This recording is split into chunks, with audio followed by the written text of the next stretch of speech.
Well, it was another tough day at the office as in a in an attempt to take over sole possession of first place, Dave Canellis and the offense once again came up short. And to add insult to injury, the defensive player of this game ended up out of this game. These stories and more on this edition of Growlin' and Prowlin'.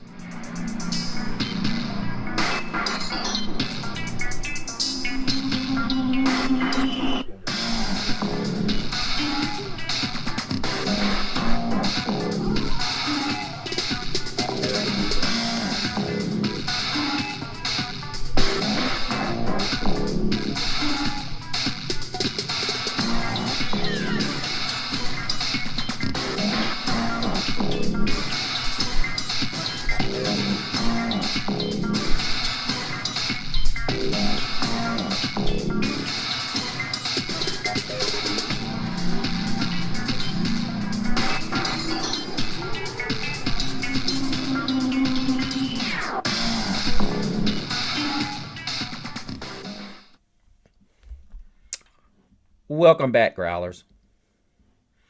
Thank you all for joining us here on another edition of Growlin' and Prowlin'. Once again, you are joined by Mr. CeeLo, and I must let you guys know I appreciate all the love and critiques that you guys have been given. I'm going to go through those first before we go through to our sponsor for today. Ray said Panthers need this win more ways than any of you guys will ever know. We really need a consistent quarterback. We have an inconsistent quarterback. Keith, I'm going to answer that, but then it'll be the last thing I answer as far as comments on last night's game without critiquing it. We need a consistent coach. We could sit here and try to put this on Bryce all we want, but the reality of it is Dave Canellis' play calling has not been consistent. He called this game completely incorrect. Whereas Shanahan gave him a schooling. And I'll explain later on in the show. Keith, and like I said, thank you for your comment. But I think a lot of this is placed at Bryce's feet, and it's not. You can only go with what the game plan we had. And I'll explain it. I don't want to go too deep into the show. But, I can't put nearly as much at their feet as Panthers Playbook and a lot of these other, podcasters are doing. I can't do that. And I'm not going to do that because realistically, when you do that, you're not looking at the totality of where this blame needs to go. And right now, he's not looking like the effing man. He's looking like just a man, but not the effing man. And now a word from our sponsor. But guys, Mr. CeeLo and Growlin' and Prowlin' have their first sponsor. And guys, I must tell you, this is something that I believe in and I think every good man should have. You guys need to go by and check out this product. He builds it, fixes it, lifts it, breaks it, then builds it again. The world calls him a man. We call him an effing man. TF Man, the lotion made for hands that earned it. Crafted from grass-fed tallow, squalene, and grit. No flowers, no fluff, just results. TF Man by LV. You guys know what kind of man a TF Man is? He's the man that gets it done. Just like me. Just like you. The one who doesn't need a filter. Like Mr. CeeLo. The one who doesn't need a hashtag or permission. He's not just a man. He's the effing man. And now he's got the lotion to match. What? TF Man, the whipped tallow cream from LV. Made from grass-fed beef tallow, squalene, and true grit. No chemicals, no perfume, just hand-earned hydration. For hands that build, lift, and live. Make sure you guys go online and check this out. Guys, I'm going to put the QR code up there on the screen. And if you guys put in the code FRIENDS20, you get 20% off your first order. Make sure you go over to their website. And guys, let me tell you, as a man that loves to look awesome and smell fabulous, this is perfect.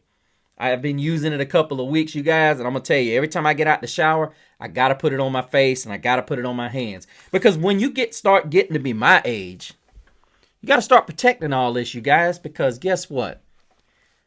The ladies not only like for you to look fabulous, they also want you to smell terrific. Because you don't want to just be the man. You want to be the effing man. Yeah, guys, make sure you go over and you check out Lumavita and check out the wonderful things they have, not only for your lady, but also for you, the guy, the effing man. But let's get into it, you guys, because ultimately, I was not happy about this outcome. I was very, very hurt.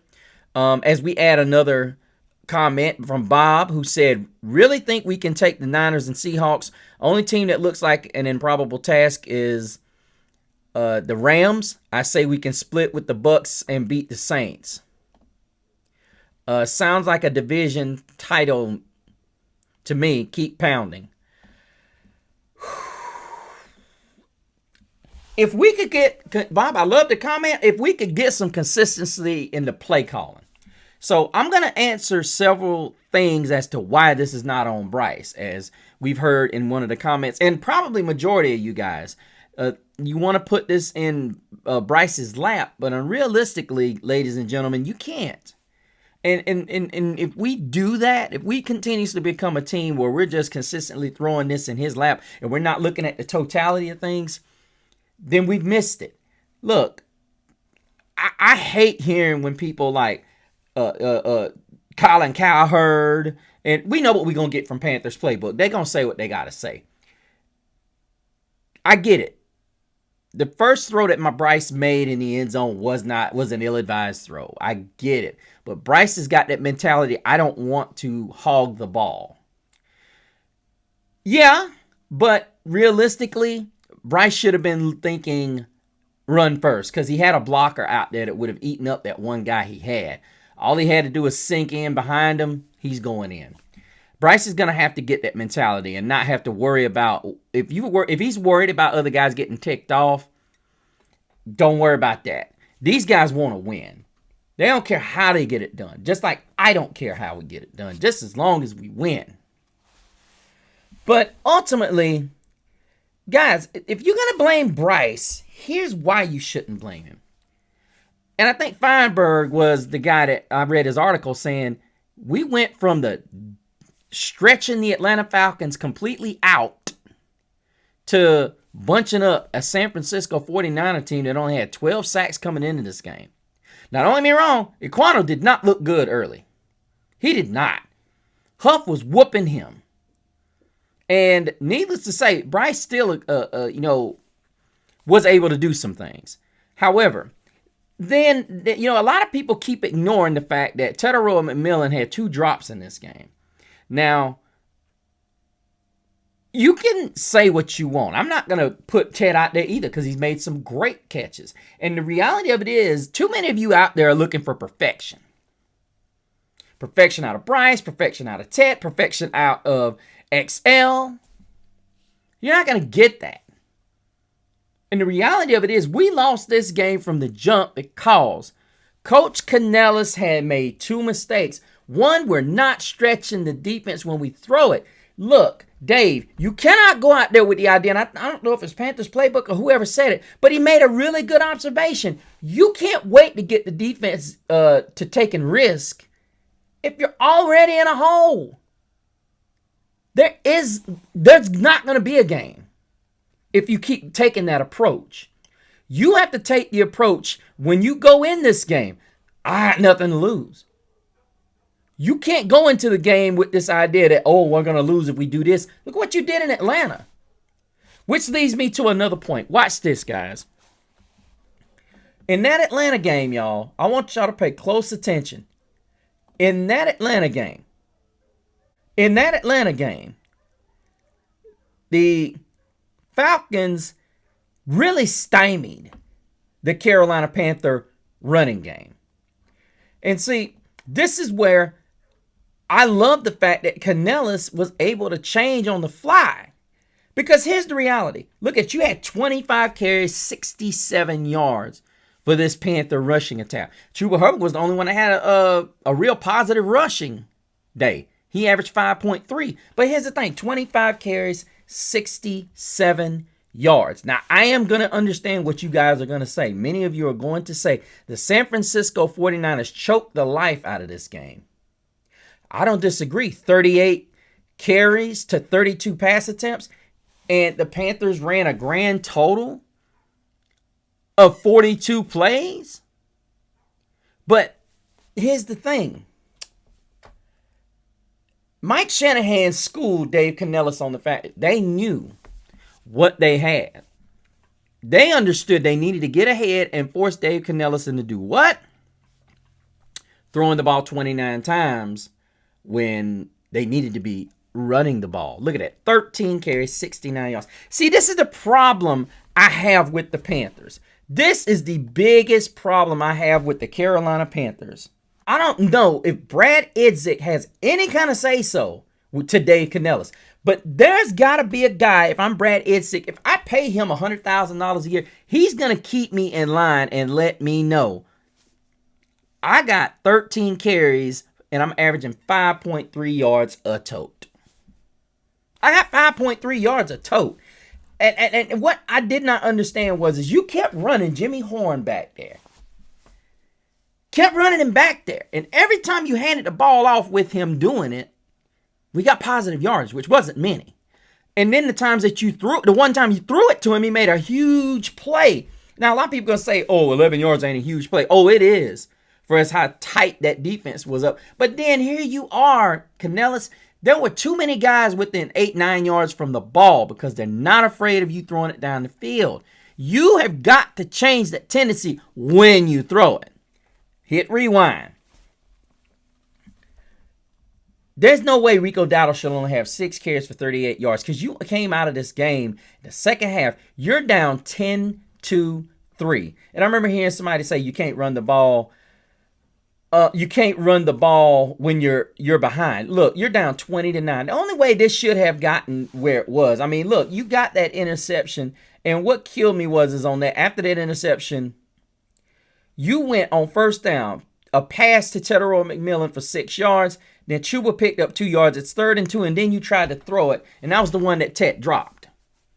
Why is it? And I've said this, and I don't understand it. But hold on, let me back up, y'all.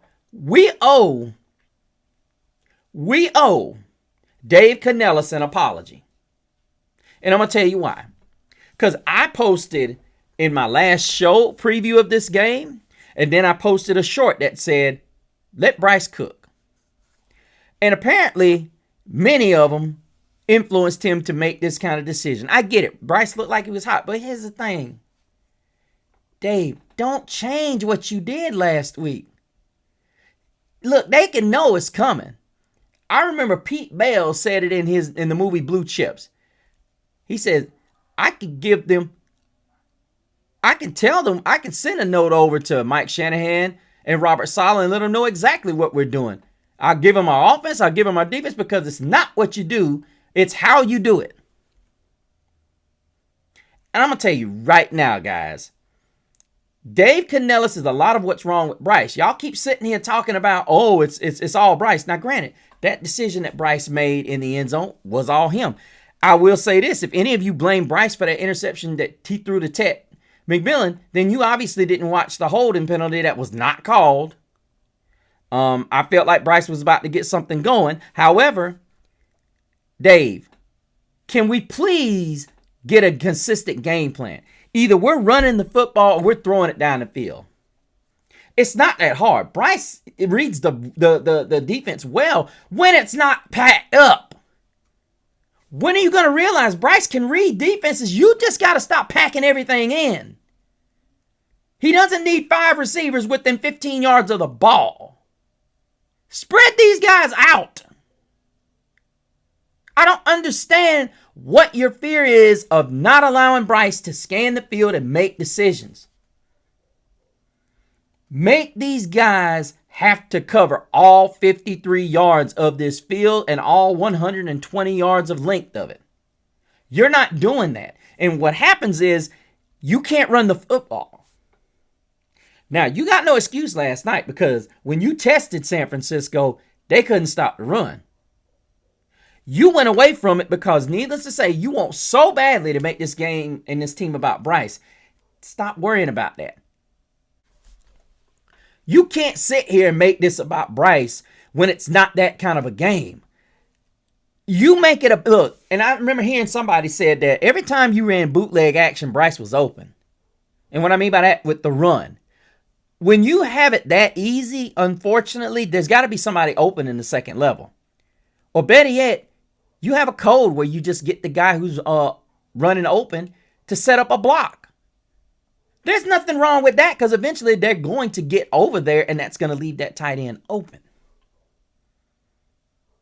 Or it's going to continue to get good run lanes, cutback lanes. But Canellis, you have got to stop being your own worst enemy. There is no reason why we should not be running. Look, if we're going to throw a pass on first down after a turnover, it needs to be a bomb.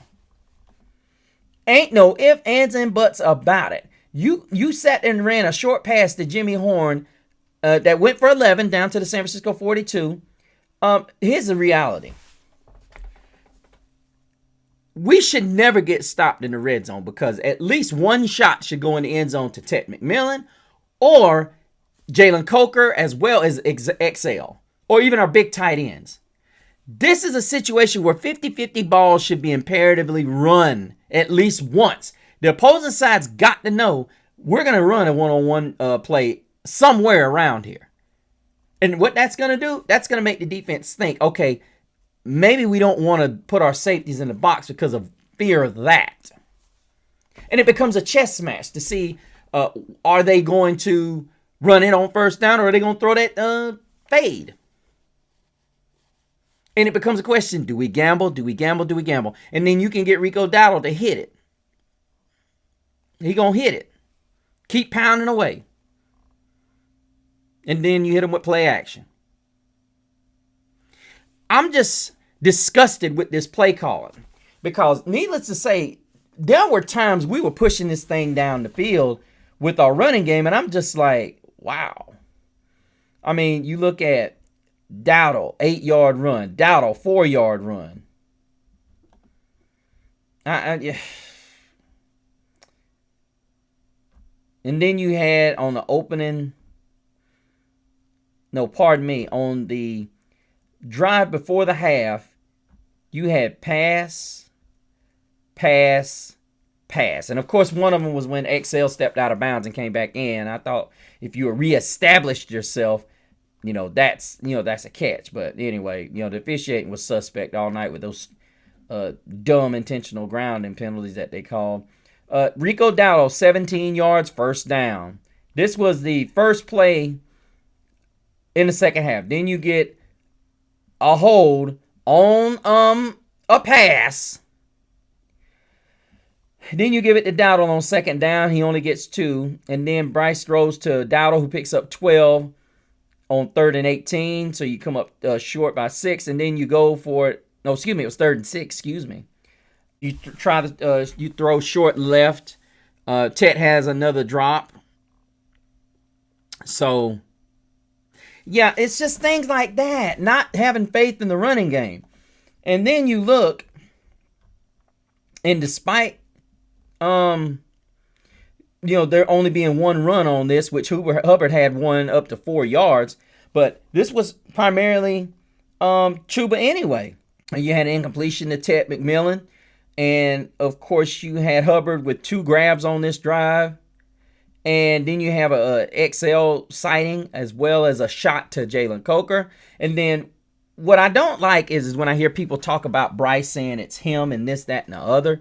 And realistically, that interception late in the second half was not on him. That should have been a pass interference call. So while many of you are sitting here wanting to clown Bryce and say he ain't this, he ain't that, he's not the problem in a lot of this. This is Dave Canellis, because we should have never thrown the ball more than we ran it. In that Falcons game, he ran it to fail. Now, I get it. That was a different tempo team. San Francisco understands their defense has holes. What Shanahan did a great job of, and I'll get to Ichiro Avero in a minute, he understands that if we can control the pace of the clock, we can win this game. And they did. They did have a 3-and-out. But then you got 13 plays, 7 minutes, 43 seconds. Then you got a 3-and-out here. Took 17 seconds into the end of the half, if you will. Then you got a 6-play, 128 on a field goal. Then you got 3 plays, 18. These are opportunities that the Panthers had. You've got 3 major drives that ended in scores. 15 plays, 72 yards, 8.5 minutes. And then you've got the interception drive, which took up almost 7 minutes. This was one of those games that was really slowed down. The 49ers had the Carolina Panthers playing their game. And ultimately, instead of going to play it with them, you're here trying to throw it all over the yard. The 49ers are playing the pace that you want to be playing, which is run the football, throw it sparingly, which I can honestly say, what he was doing and he being Purdy was what Bryce should have been doing. And here's the reality. A lot of you going to say, oh, he was throwing interceptions. No, he was reading what Shanahan had given him. See, ultimately, when a team is trying to stop you running the ball, i.e. what the Falcons did last week, the Panthers saw, and I'm sure Dave Canellis is looking at that film and he's saying to himself, why did I not run the ball more? But like I said, I'm going to apologize for Coach Dave, because he heard it all week from me and many other podcasters. The Slim Reaper is back. Let Bryce cook. Let me say this carefully. Let Bryce cook when Chuba and Rico can't. Let me say that again. Let Bryce cook when Rico and Chuba are out of the kitchen. Now, don't get me wrong. Bryce can still slice the tomatoes and do this and do that. But we don't need Bryce to cook until Rico and Chuba are out of the kitchen.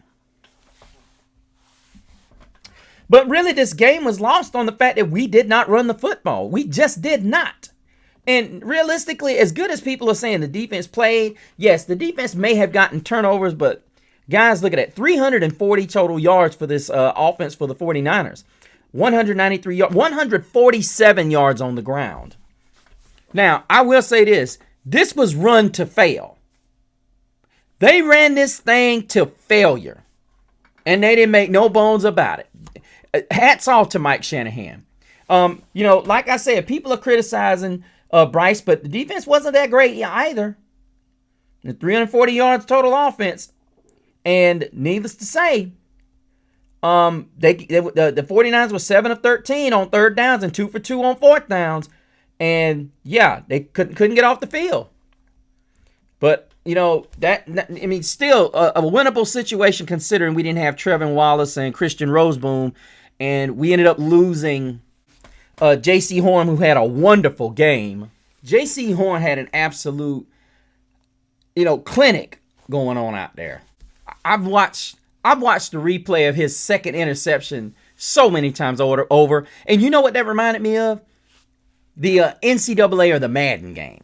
Where you can see the whole field and you get this one guy who's just all over the field. He sees it, and he just diagnoses it.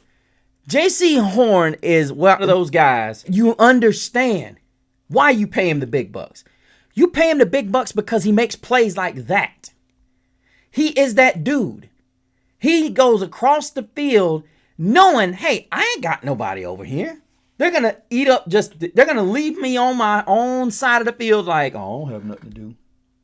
Like I don't have enough sense to diagnose what's going on.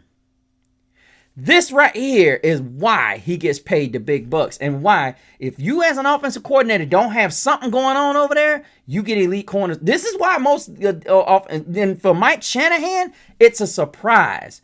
But I think it surprised him that he made that play.